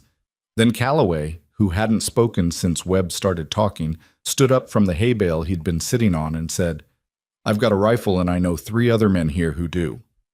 That was, Tessa thought, the most reassuring thing she'd heard all week. It wasn't a perfect plan. It wasn't clean or controlled or anything like what she'd pictured the night she and Graves had sat at the table and built the shape of it from scratch. It was 15 people in a cold barn with a lawyer and a box of stolen documents and enough collective anger to fuel something larger than any one of them. But it was real, and it was moving. And right now, that was what mattered. She looked at Graves. He was watching her from the doorway with that unreadable face that she'd gotten, over 6 weeks, slightly better at reading. There was something in it tonight she hadn't seen there before. Not fear, not doubt. Something that looked, if she was reading it right, like it might be the particular expression of a man who'd stopped being alone in something and was still adjusting to what that felt like. She turned back to the room. "We leave at sundown," she said. "Anyone who's coming, be ready." Nobody left the barn. They rode into Red Hollow as the last light was leaving the sky. 15 people strung out along the south road in a loose column, nobody talking much, the horse's breath making small clouds in the cold air. Tessa rode near the front beside Webb, who sat his horse with the straight-backed posture of a man who'd decided something and was done reconsidering it. Graves rode on her other side. Behind them came Calloway, Harlan, the Carsons, and the rest? People who'd spent years being individually afraid of a man and had discovered, in the space of one afternoon in a cold barn, that being afraid together felt entirely different from being afraid alone. The documents were divided. Originals in the locked box, now in Webb's saddlebag. Tessa's handwritten copies distributed among 4 people. Calloway had one, Harlan had one, a woman named Dora Marsh, who'd lost her husband's water rights to Holt 3 years ago, had another, and Tessa kept the last inside her coat. The logic was simple. Holt's men could take one copy. They couldn't take all of them simultaneously from people spread across a crowd without making a scene so obvious it defeated itself. She'd thought of this at the barn and hadn't said it aloud because saying it aloud meant acknowledging that Holt's men taking things was a real possibility, and she'd needed people steady for the ride in. Red Hollow's main street was lit the way it always was on a Saturday evening, the saloon bright, a few businesses still open, lanterns along the boardwalk throwing uneven orange light on the dust. People were out. That was good. That was exactly what they needed. Graves leaned toward her as they came down the main street. "Doyle's horse is at the saloon post," he said quietly. "2 others I don't recognize." She'd seen them. "How many do you think Holt has inside?" "Don't know. Could be 2, could be 6. "We don't go inside," she said. "We stay in the street." He nodded. She could feel him checking sightlines the way a man does when he's done it enough times that it's become instinct.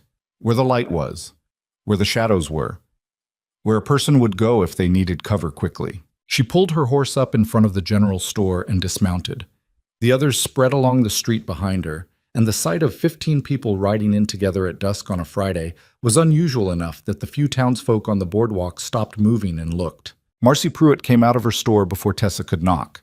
She looked at the assembled group, looked at Tessa, looked at the lawyer's coat on Webb, and pressed her lips together with an expression that was equal parts alarm and satisfaction. "I've been expecting something," she said. "We need the porch," Tessa said. "And anyone you can call to come listen." Marcy looked out at the group, at Graves, at Calloway, and Harlan, at Dora Marsh, who she clearly recognized. She stepped back and held the door open. "Come up on the porch. I'll get people." She was as good as her word. Inside 4 minutes, there were 24 people on and around the porch of the general store, and more coming. The sound of something happening drawing people from the saloon, from adjacent streets, from wherever people go on quiet Friday evenings when nothing out of the ordinary is expected. Webb climbed the porch steps and turned to face the gathering crowd, and Tessa stood beside him with the copy of the documents inside her coat and her hand steady, and he began to speak. He was good at this. She'd wondered, and now she knew.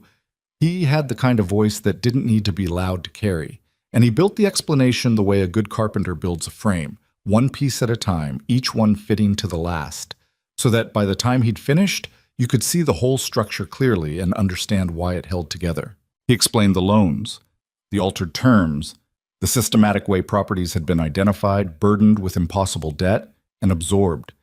He explained the land corridor. He explained the railroad letter, holding it up so people could see it was real, a physical object, not a claim. And he explained what it meant in plain language, that every family who'd lost land to Clement Holt had lost it. Not to bad luck or poor management, but to a scheme that had been running for 5 years and had one purpose, which was to turn their suffering into someone else's profit. The crowd had gone very quiet. That particular quiet that isn't peaceful, That's the quiet of people taking in something that requires them to rearrange what they thought they understood about their own lives. She was watching the crowd when she saw Doyle come out of the saloon. He came out with two men behind him she didn't recognize, large, the kind of large that wasn't accidental. And he stood on the saloon steps for a moment, taking in the scene with that flat, measuring look. And then he started across the street. Graves moved. Not dramatically, not fast. He just repositioned, stepping off the side of the porch and placing himself in the space between Doyle's trajectory and the steps. He didn't say anything. He didn't reach for the rifle on his saddle or the sidearm at his hip. He just stood there, and the quality of his stillness was a language Doyle apparently spoke, because Doyle slowed. Behind Graves, Calloway had stepped off the far side of the porch, and Harlan was at the edge of the crowd. The Carson boy was watching the two men behind Doyle with the focused expression of someone who'd already decided what he'd do if he needed to do something. Doyle stopped 8 feet from Graves. "This is private business," Doyle said. He said it to the crowd, not to Graves, which was the move of a man who understood theater. "Whatever's being said here is a private dispute between—" "It's not private," Tessa said. She said it from the porch, loud enough to carry, and the crowd turned toward her. Doyle turned toward her. "Clement Holt altered legal contracts," she said. "He altered them after signatures were given, before they were registered with the county. He did it to 11 families in this territory that we know of. He's been doing it for 5 years. She reached inside her coat and held up the copy. "This is a record of what he did, and there are 3 other copies in this crowd right now. So, Mr. Doyle, if you're thinking about taking this one, I'd think about whether it's worth the effort." Doyle looked at her. His pleasant face had gone past pleasant into something harder and plainer, and she could see the calculation running behind his eyes. How far to push this? What Holt would want? Whether the scene had already gone too far to be pulled back. "Where's Holt?" someone in the crowd called out. "He's at his property outside town," Doyle said. "This is—" "Get him," the same voice said. It was Dora Marsh, Tessa realized, standing in the crowd with her copy of the documents held against her chest, looking at Doyle with the kind of face a woman makes when she's been patient for 3 years and has finished. "Get him and bring him here and let him say to our faces that these documents are false." A murmur moved through the crowd. Not agreement exactly, more like the sound of people recognizing what was being asked and deciding which side of it they were on. Doyle looked at the crowd. He looked at Graves, who was still between him and the porch. He looked at the 2 men behind him, who were large but not evidently large enough to feel confident about the arithmetic of the situation. He turned and walked back toward the saloon without another word. Graves watched him go, then turned back to face the street, and the Carson boy exhaled loudly enough that the man beside him almost smiled. Oka. Holt arrived 40 minutes later. Tessa had used the time. Webb kept talking, covering the railroad scheme in more detail, answering questions from the crowd, pulling specific families' cases out of the documents and reading the altered terms aloud so that people could hear in precise numbers what had been done to their neighbors. By the time Holt's horse came down the main street with Doyle and 4 riders behind him, there were 40 people gathered in and around the general store porch, and the mood had solidified from curiosity into something with harder edges. Clement Holt dismounted and walked toward the porch with the measured pace of a man who'd spent 30 years being the most powerful person in every room he entered and hadn't yet fully accepted that this might be a different kind of room. He was dressed well for a Friday evening. He'd been home, not in the saloon. Doyle had ridden to get him. He'd had 40 minutes to decide what posture to take, and he'd chosen authority, which was the only one he knew. He looked at the crowd first, then at Webb, then at Tessa. He looked at her for a moment with an expression she couldn't fully categorize, not the almost apologetic calculation she'd seen on the auction porch. Something more careful than that, something that was making adjustments in real time. "Miss Vale," he said, "you've been busy." "The documents are authentic," she said.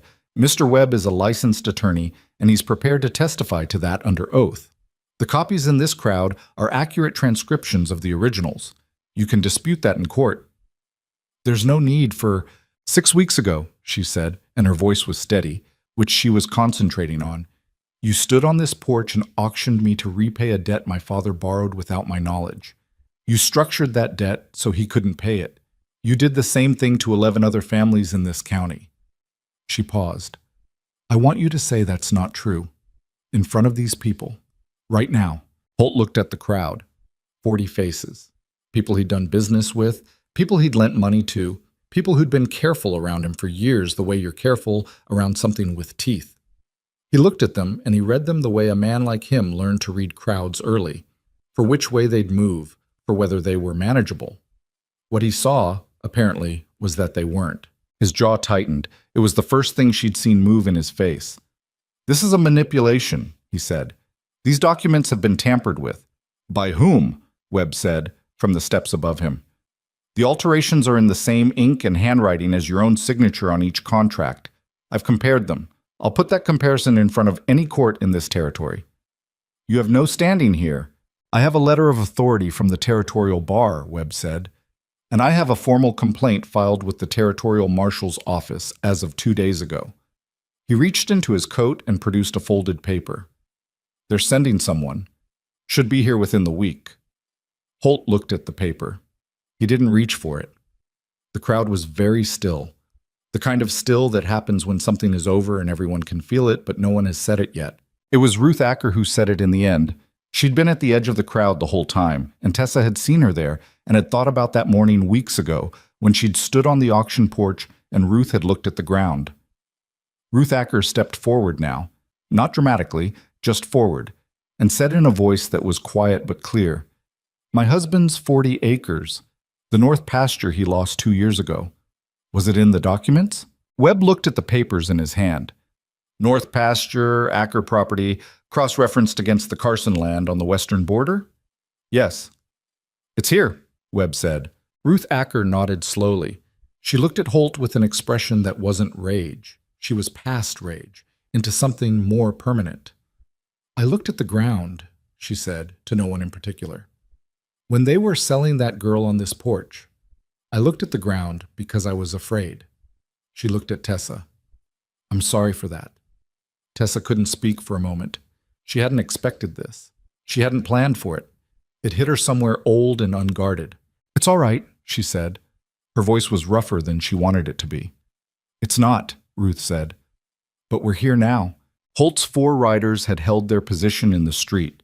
They were looking at each other in the way men look at each other when the situation has shifted past the point where being armed is an advantage. Calloway and the Carson boy and 2 other men from the barn had positioned themselves quietly during the exchange, and the math of the street had changed without anyone drawing anything or raising a voice. Doyle was watching Holt, waiting for a signal.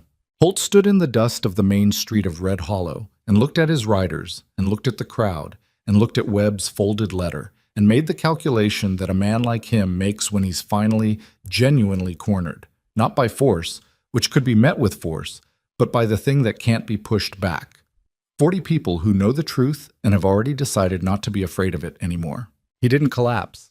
She hadn't expected him to. He pulled himself up and said in a controlled voice, This isn't finished, and turned and walked back to his horse. Doyle followed. The 4 riders followed. They rode out of Red Hollow at a walk, which was perhaps the only dignity Holt had left to take with him, and the crowd watched them go in the particular silence of people who've been holding something tense for a long time and are beginning, cautiously, to let it go.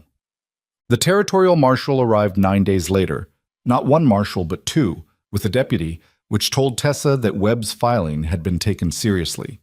They spent 4 days in Red Hollow examining the documents, interviewing witnesses, and visiting the county recorder's office, where Holt's brother-in-law produced the registered contracts with the expression of a man who'd been told to cooperate and had decided that cooperating was considerably better than the alternative. Holt was formally charged with fraud across 7 counts. His properties were placed under a legal hold pending the investigation. The riders he'd sent, the day after the gathering, in the early morning to the ranch, had found Graves waiting with Calloway and 2 other armed men, and had turned around without a confrontation, which Tessa thought said something about the difference between men who fight because they're paid to and men who fight because they have something to fight for. Holt's allies, such as they were, dissolved with the speed that characterizes alliances built on fear, quickly and without looking back. Doyle left the county inside a week. The county recorder requested a transfer to another district. The law agent who'd notarized the fraudulent contracts hired his own lawyer. The debt, Tessa's debt, her father's debt, the $460 that had started all of it, was declared void by the court. Fraudulent instrument, Webb said, in language the court accepted. The land reverted to her name, clear. She rode to the cabin on the hill above Red Hollow on the afternoon the court papers were signed, and tied the gray mare to the fence post that was still standing, and walked around the property. The way you walk around a thing you've been separated from and want to reassure yourself is still real. The cabin was cold and needed work. A winter's worth of empty had made its marks on the place. One window had cracked. The stovepipe was loose. The step at the door had warped. She stood in the middle of the main room and looked at the cot where her father had died and thought about all the ways a life could be stolen from someone so quietly they didn't realize it was happening until the ground was already gone from under them. She thought about the families in that barn. She thought about Ruth Acker saying, "I looked at the ground." She stayed for an hour. Then she locked the door behind her and rode back north. Graves was splitting wood when she got back, which was what he did when he was thinking about something and didn't want to just sit with it. He looked up when she came through the gate and watched her dismount and tie the mare without saying anything. She unsaddled the horse herself, same as always, and brushed her down. And when she came out of the barn, he was still there, the axe loose in one hand, a pile of split logs at his feet. "Well," he said. "It's mine," she said. "Clear title. Webb had the papers this morning." He nodded. She looked at him. He was looking at the logs, or at the ground near the logs, or at something else entirely that wasn't quite visible. The scar on his jaw caught the late afternoon light the same way it always did. She'd stopped noticing it the way you stop noticing the particular sound a door makes in a house you've lived in long enough. "I'm not leaving," she said. He looked up. "I want to be clear about that," she said. "I'm not going back to the cabin because the debt's discharged and the terms are satisfied. I'm staying because I'm choosing to stay. Those are different things, and I need you to understand the difference." He was quiet for a moment. The kind of quiet that wasn't emptiness. She knew the difference now. "Why?" he said. "Because the work here isn't finished," she said. "The Carsons need help getting their land claim through the court. Dora Marsh's water rights case is going to take months, and she's going to need someone who can read legal language and isn't afraid of what she finds. And there are families in this county who've been beaten down so long they've forgotten how to stand up straight, and that doesn't fix itself just because Holt's in front of a judge." Graves looked at her steadily. "That's a lot of reasons that have nothing to do with me." "Yes," she said, "and there's one that does." She didn't elaborate. She didn't think she needed to. He was a man who'd listened more carefully than he talked his whole life, and she'd learned to trust that he heard things that were said in the space around the words. Something shifted in his face. Not dramatically, not the way things shifted in dime novels where a man's whole expression transformed at a critical moment. It was smaller than that, a loosening. Like something that had been held very carefully for a long time was being, carefully, set down. "The east fence needs the post replaced before the ground freezes," he said. "I know," she said. "I'll help tomorrow." He picked up the axe and set another log on the block and split it clean. She watched him for a moment, then went inside to start supper. Winter came properly that year in early November, a real mountain winter, the kind that closed the high passes and kept people on their own land for weeks at a time. It was not, Tessa thought, the worst thing that could happen. The ranch had enough stored, the cattle were in the lower pasture, the east fence was fixed. The root cellar was organized to a degree that would have impressed her own earlier self. She'd gone to town twice since the hearing, once with Graves, once alone, and she'd felt the difference both times in the way people looked at her. Not pity anymore. Not the uncomfortable avoidance of people who'd watched something happen to her and had looked at the ground and felt bad about it ever since. Something more like recognition.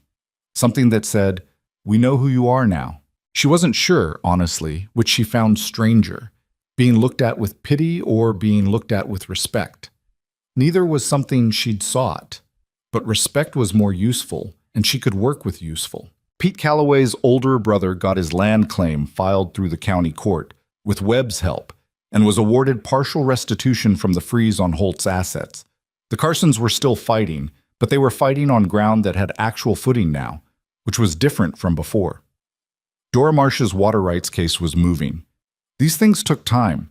She'd learned to be patient with time in ways she hadn't been before, when her life had felt like something happening to her rather than something she was steering. There was a night in late November when the snow was coming down steady outside and the fire was going well, and Graves was at the table going over some cattle records, and she was reading a letter from Webb about the Carsons case, and neither of them was talking, and the silence was the kind she'd grown up with at her father's table. Not empty, not uncomfortable, just two people in the same space being comfortable in it.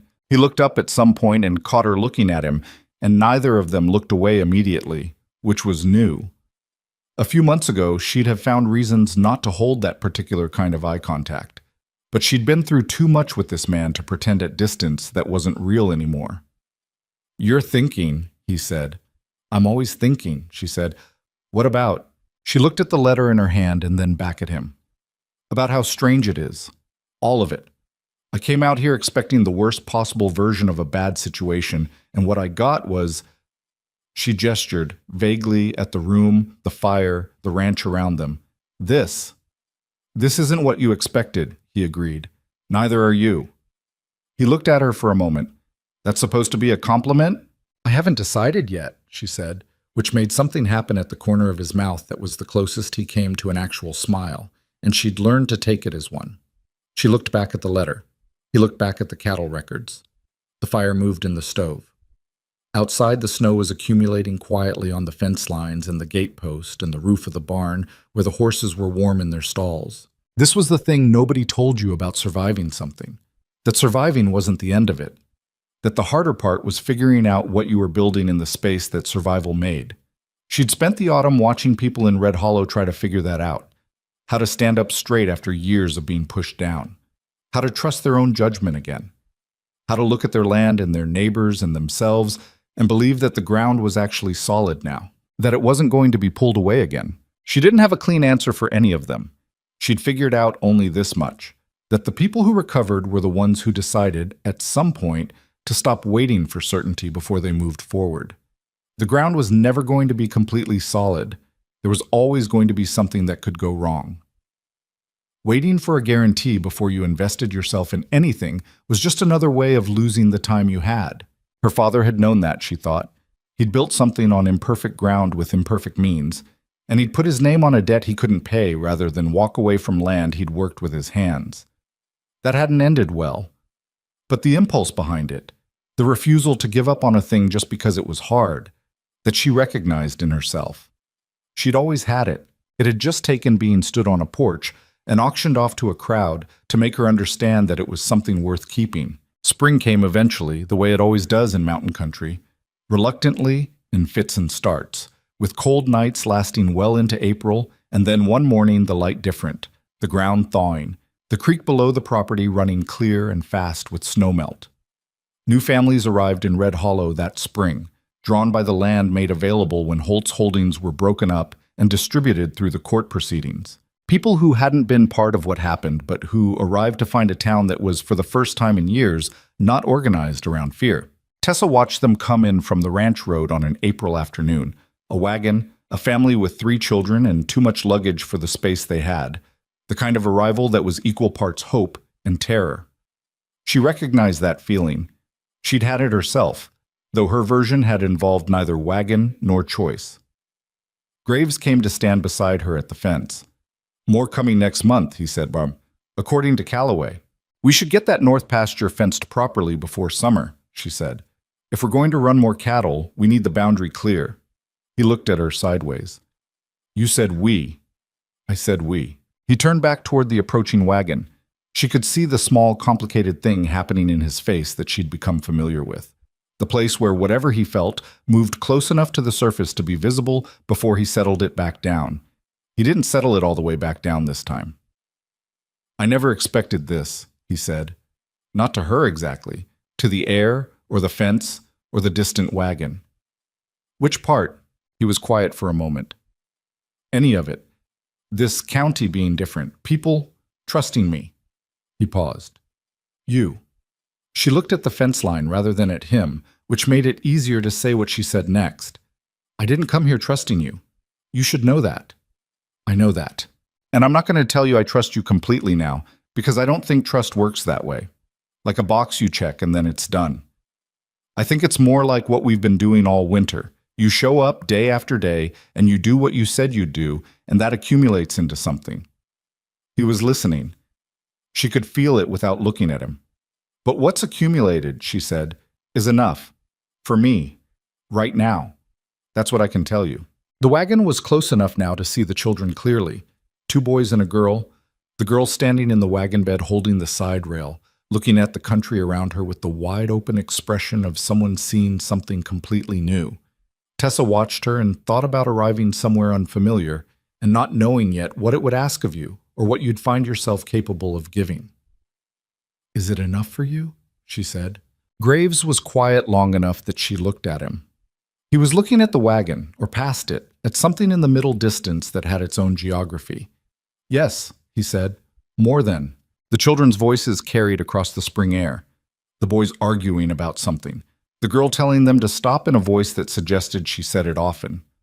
The wagon came on down the road toward Red Hollow, carrying a family and their imperfect hope into a place that had room for them now. The mountains were still white at the peaks, but the lower slopes were going green and the creek was running and the fence line that needed work was still there, waiting, same as always. Tessa Vale had come to this country with nothing but a bad situation and a refusal to accept that a bad situation was the whole story. She was still there. She was still standing. And the woman who'd been sold on those porch steps, the transaction, the debt, the piece of property, she wasn't a ghost she was trying to outrun anymore. She was just the beginning.